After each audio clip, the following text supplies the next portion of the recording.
Hello ಗೆಳೆಯರೆ, welcome back to my new video. So ಏನಪ್ಪ ಅಂತಂದರೆ ನಿನ್ನೆ ಕೆ ಎ ಕಡೆಯಿಂದ ಏನು ಮಾಡಿದ್ರು ಅಂತಂದರೆ ಡಾಕ್ಯುಮೆಂಟ್ ವೆರಿಫಿಕೇಷನ್ ಬಗ್ಗೆ ಒಂದು ಇಂಪಾರ್ಟೆಂಟ್ ಅಪ್ಡೇಟ್ ಕೊಟ್ಟಿದ್ರು. ಆ್ಯಂಡ್ ಯಾರೆಲ್ಲ ಡಾಕ್ಯುಮೆಂಟ್ ವೆರಿಫಿಕೇಷನ್ ಮಾಡಬೇಕು, ಯಾರೆಲ್ಲ ಮಾಡಿಸ್ಬಾರ್ದು, ಯಾರ್ದೆಲ್ಲ ಆಫ್ಲೈನು ಆನ್ಲೈನ್ ಅಂತ ಎಲ್ಲನೂ ಕೂಡ ಅವರು ಕರೆಕ್ಟಾಗಿ ಮೆನ್ಷನ್ ಮಾಡಿಬಿಟ್ಟು ಈ ಒಂದು ಫೀಡಪ್ಪಲ್ಲಿ ಕೊಟ್ಟಿದ್ದರು. ಓಕೆ, ನಿನ್ನೆ ಈ ಒಂದು ವಿಡಿಯೋ ನಾನು ಕೂಡ ಅಪ್ಲೋಡ್ ಮಾಡಿದ್ದೆ, ಯಾರು ಹೋಗಬೇಕು ಯಾರು ಹೋಗ್ಬಾರ್ದು ಅಂತ ಹೇಳಿದ್ದೆ. ಬಟ್ ಆದರೆ ಕ್ಲಾಸ್ ABCD ಈ ರೀತಿ ಏನಿದೆ ನೋಡಿರಿ, ಇದು ಏನದ ಕೆಲವೊಬ್ರಿಗೆ ಗೊತ್ತಾಗ್ತಿಲ್ಲ. ಓಕೆ, ಅದ್ರ ಬಗ್ಗೆ ಮಾತಾಡ್ತಿದ್ದೀನಿ. ಏನು ಯಾರೆಲ್ಲ ಹೋಗ್ಬೇಕಂತ ವಿತ್ ಇನ್ನೊಂದು ಕೂಡ ಫೀಡಪ್ಪಲ್ಲಿ ನಿಮ್ಮ ನೇಮ್ ಇದೆ ಎಲ್ಲ ಚೆಕ್ ಮಾಡ್ಕೋರಿ. ಇನ್ ಕೇಸ್ ಇಲ್ಲ ಅಂತಂದ್ರೆ ಹೋಗೋದು ಬೇಡ ಅಂತ ಹೇಳಿದೆ. ಬಟ್ ಕ್ಲಾಸ್ ಅಂತ ಇದೆಯಲ್ಲ, ಅದು ಯಾವ ಬ್ರದರ್ ಅದೇನಂತ ಗೊತ್ತಾಗ್ತಿಲ್ಲ ಅಂತಂದು ಸ್ವಲ್ಪ ಕಮೆಂಟ್ಸ್ ಹಾಕಿದರೆ ಆ್ಯಂಡ್ ಪರ್ಸ್ನಲಾಗಿ ಮೆಸೇಜ್ ಕೂಡ ವಾಟ್ಸಪ್ಪಲ್ಲಿ ಹಾಕಿದ್ರೆ ನನಗೆ. ಸೊ ಹಂಗಾಗಿಬಿಟ್ಟು ಆ ಒಂದು ಇಂಟೆನ್ಷನ್ ಇಟ್ಕೊಂಡು ಈ ಒಂದು ವಿಡಿಯೋ ಮಾಡ್ತಿದ್ದೀನಿ. ನಿಮ್ಮ ಒಂದು ಕ್ಲಾಸ್ ಯಾವುದಿದೆ ಅಂತಂದು ಫೈಂಡ್ ಔಟ್ ಮಾಡೋಕ್ಕೆ ಸಿಂಪಲ್, ಏನು ದೊಡ್ಡ ಕೆಲಸ ಮಾಡಬೇಕಾಗಿಲ್ಲ. ಇಲ್ಲಿ ಎಲ್ಲನೂ ಕೂಡ ಕೊಟ್ಟವ್ರಕ್ಕೆ ನಿಮ್ಮ ರ್ಯಾಂಕ್ ಎಲ್ಲಿಂದ ಎಲ್ಲಿ ಹೋಗಬೇಕು, ಯಾವ ಡೇಟ್ಗೆ ಹೋಗಬೇಕು, ಯಾವ ಟೈಮಿಂಗ್ ಹೋಗ್ಬೇಕು ಅಂತ ಏನಿದೆ. ಬಟ್ ಅದೇ ಟೈಮಿಂಗ್ ಹೋಗ್ಬೇಕಂತೆಲ್ಲ ಯಾವಾಗ ಹೋದ್ರೂ ಕೂಡ ನಿಮ್ಗೆ ಚೆಕ್ ಮಾಡ್ತಾರೆ ಕೇಳಿದವ್ರು. ಓಕೆ, ಆ್ಯಂಡ್ ನೋಡಿರಿ, ಅಂದರೆ 25 ಇದ್ದವರು 26, 27 ಹೋದ್ರು ಚೆಕ್ ಮಾಡ್ತಾರೆ. ಆ್ಯಂಡ್ 29ನೇ ತಾರೀಕು ಇರೋದು 25, 26 ಹೋದ್ರು ಚೆಕ್ ಮಾಡ್ತಾರೆ. ಬಟ್ ಆದಷ್ಟು ನಿಮ್ಮ ಡೇಟ್ ಇದ್ದಾಗ ಹೋಗ್ಬಿಟ್ರೆ ಬೆಟರ್. ಇವಾಗ ಏನಂತಂದರೆ ನಿಮ್ದು ಯಾವ ರೀತಿ ಕ್ಲಾಸ್, ಓಕೆ, ಇಲ್ಲಿ ಇಲ್ಲಿ ಕೊಟ್ಟವ್ರು ನೋಡಿರಿ, ಯಾರೆಲ್ಲ ಹೋಗ್ಬೇಕಂತಂದು BCD IJKL MNZ ಇಷ್ಟು ಕ್ಲಾಸಲ್ಲಿ ಬರೋರು ಅಂತ ಏನು ಮಾಡಬೇಕು, ಆಫ್ಲೈನ್ ವೆರಿಫಿಕೇಷನ್ ಅಂದರೆ KA ಮಲ್ಲೇಶ್ವರಂ ಬೆಂಗಳೂರಲ್ಲಿ ಹೋಗ್ಬಿಟ್ಟು ವೆರಿಫೈ ಮಾಡ್ಕೊಂಡು ಬರಬೇಕು. ಓಕೆ, ನಾವೆಲ್ಲ ಕೂಡ ಅಲ್ಲೇ ಬೆಂಗಳೂರು ಹೋಗ್ಬಿಟ್ಟು ಡಾಕ್ಯುಮೆಂಟ್ ವೆರಿಫಿಕೇಷನ್ ಮಾಡಿಸಿದ್ವಿ. ಮತ್ತು ಇನ್ನೊಂದು ಏನಕ್ಕೆ ಹೋಗಬೇಕು, ಏನಕ್ಕೆ ಮಾಡಿಸ್ಬೇಕು ಅಂತಂದರೆ ಒಂದು ಜ್ಞಾನ ಬಿಟ್ಕೋರಿ. ನಿಮ್ಮದು ವೆರಿಫಿಕೇಷನ್ ಸ್ಲಿಪ್ ಬರಬೇಕಂತಂದರೆ ಒಂದು ವೆರಿಫಿಕೇಷನ್ ಸ್ಲಿಪ್ಪಲ್ಲಿ ಸೀಕ್ರೆಟ್ ಕೋಡ್ ಆ್ಯಂಡ್ ಪಾಸ್ವರ್ಡ್ ಇರ್ತದೆ.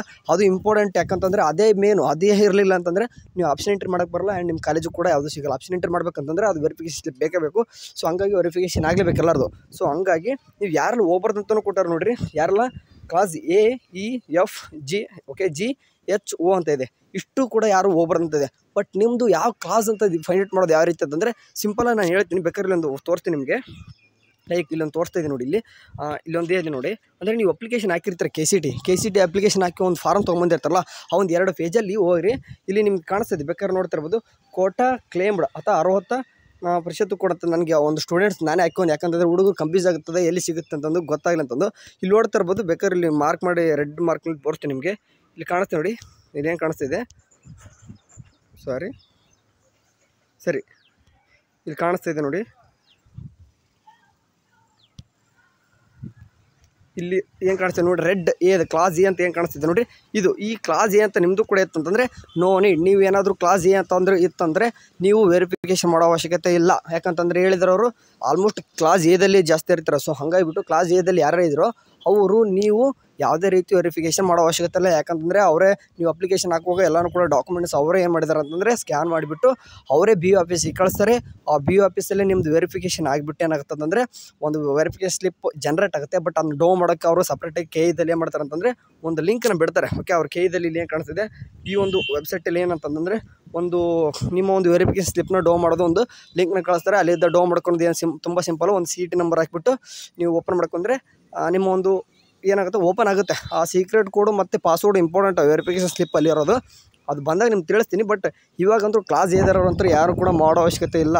Okay, and in case class B ಈ ರೀತಿ ಹೇಳಿದ್ನಲ್ಲ, ಉಳಿದ ರಿಮೈನಿಂಗ್ ಯಾರೆಲ್ಲ ಇದ್ರೋ, ಲೈಕ್ ಇಲ್ಲಿ ತೋರಿಸ್ತಿದ್ದೀನಲ್ಲ, ಇಲ್ಲಿ ಯಾರೆಲ್ಲ ಇದ್ರು ನೋಡಿ, class okay BCD IJKL MNZ ಅಂತ ಏನಿದ್ರು, ಇವರೆಲ್ಲ ಏನು ಮಾಡಬೇಕು ಅಂತಂದರೆ ನೀವು ಅಪ್ಲಿಕೇಶನ್ ಹಾಕುವಾಗ ಏನೆಲ್ಲ ಡಾಕ್ಯುಮೆಂಟ್ಸ್ ಕೊಟ್ಟಿದ್ರು ಅವನ್ನೆಲ್ಲನೂ ಕೂಡ ಡಾಕ್ಯುಮೆಂಟ್ಸ್ ತೊಗೊಂಡು ಬೆಂಗಳೂರಿಗೆ ಹೋಗಬೇಕು. ನಿಮ್ಮ ವೆರಿಫಿಕೇಷನ್ ಆಗಬೇಕು. ಆ ಸ್ಲಿಪ್ನ ತೊಗೊಂಡು ಆಫೀಸ್ ಬರಬೇಕು. ಆ್ಯಂಡ್ ಆ ವೆರಿಫಿಕೇಷನ್ ಸ್ಲಿಪ್ನ ಯಾರೂ ಕೂಡ ಶೇರ್ ಮಾಡಬೇಡ್ರಿ. ಸಾಧ್ಯ ಆದರೆ ಒಂದು ಫೋಟೋ ಹೊಡೆದು ಇಟ್ಕೊಂಡ್ಬಿಡ್ರಿ. ಯಾಕಂತಂದರೆ ಕಳೆದ್ರೂ ಕೂಡ ನಿಮ್ಮದು ಅದು ಫಾರ್ವರ್ಡ್ ಸಿಗ್ತದೆ.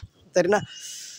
ಸರಿ, ಯಾಕಂತಂದರೆ ಭಾಳ ಜನ ನನಗೆ ಸಪ್ರೇಟಾಗಿ ಮೆಸೇಜ್ ಹಾಕಿದರೆ ಇದು ಎಲ್ಲಿ ಸಿಗುತ್ತೆ ಏನಂತಂದು ತಲೆ ಕೆಟ್ಟೋಗುತ್ತೆ ನಿಮಗೆ. ಸೊ ಹಂಗಾಗಿಬಿಟ್ಟು ಒಂದು ಕಂಕ್ಲೂಷನ್ ಕೊಡೋಣ. ಸುಮ್ಮನೆ ಏನು ಹುಡುಗರಿಗೆ ಸರಿ ಅರ್ಥ ಆಯ್ತು ಅನ್ಕೊಂತೀನಿ. ಕ್ಲಾಸ್ Aದವರು ಏನು ಮಾಡೋ ಅವಶ್ಯಕತೆ ಇಲ್ಲ. ಆಲ್ಮೋಸ್ಟ್ ಎಲ್ಲರೂ ಕೂಡ ಕ್ಲಾಸ್ Aದಾಗ ಇರ್ತಾರೆ. ಯಾಕಂದರೆ 1 to 7 ನೀವು ಕರ್ನಾಟಕದಲ್ಲಿ ಏನಾದರೂ ಸ್ಟಡಿ ಮಾಡಿತ್ತಂತಂದರೆ ನಿಮ್ಮ ಕ್ಲಾಸ್ Aದಲ್ಲೇ ಬರ್ತೀರ ಆಲ್ಮೋಸ್ಟ್. ಓಕೆ, ಹಂಗಾಗಿಬಿಟ್ಟು ಇನ್ ಕೇಸ್ ಕ್ಲಾಸ್ ಹೇಳಿದ್ನೋ ಇಲ್ಲೆಲ್ಲ ಸಪ್ರೇಟ್ ಇದೆ ನೋಡಿ, BCD IJKL ಇವರೆಲ್ಲ ಏನಂತಂದರೆ 7ನೇ ಕ್ಲಾಸ್ ಅಂದರೆ 1 to 7 ಕನ್ನಡದಲ್ಲಿ ಓದಿರಲ್ಲ. ಓಕೆ, ಸಪ್ರೇಟಾಗಿ ಎಲ್ಲಾದರೂ ಬೇರೆ ರಾಜ್ಯದಲ್ಲೋ ಈ ರೀತಿ ಅಂದ್ರೆ ಗಡಿನಾಡು ಆ ಕಡೆ ಸಪ್ರೇಟ್ ಏನಾದರೂ ಕಲ್ತಿದ್ರೆ ಅಂಥವ್ರು ಕ್ಲೇಮ್ ಆಗಿರ್ತಾರೆ. ಬಿಟ್ಟರೆ ನೀವೇನಾಗಿರಲ್ಲ. ಸರಿ,